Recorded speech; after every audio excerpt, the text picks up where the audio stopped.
C'est dans le cadre de la mise en œuvre des recommandations du Sénat sur la mobilisation des recettes publiques que le sénateur Célestin Mvuna-Bandi a réuni autour de lui les différents responsables des régies financières de la province du Haut-Katanga. Cette rencontre s'inscrit dans le cadre de l'enquête parlementaire sur l'évaluation de la mobilisation des recettes publiques validée à la Chambre haute du Parlement le 5 juin 2022.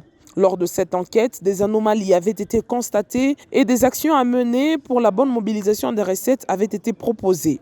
3 333 740 087 dollars américains et 500 816 922 385 francs congolais. Voilà les droits appartenant à l'État qui doivent être recouvrés. Le sénateur Célestin Mvuna-Bandi a aussi relevé un certain nombre de manques à gagner dans le fonctionnement des régies financières. Il était question de pouvoir leur présenter les conclusions de la mission d'enquête du Sénat et surtout des recommandations que la Chambre haute a faites à l'intention de tous ces services de l'État. Nous avons insisté sur la nécessité pour ces services de prêter main forte à l'équipe des experts qui est venue de Kinshasa. C'est des experts de leur propre service qui soient à pied d'œuvre pour assurer le recouvrement des sommes dues. Et donc nous leur avons demandé de prêter main forte à ces experts pour que ce qui est dû à l'État soit payé.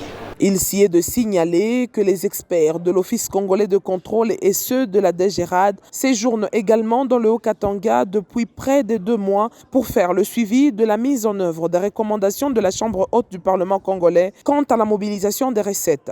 Cette réunion a connu la participation du conseiller économique du gouverneur Jacques Kabula Katwe, Billy Kongolo Douké.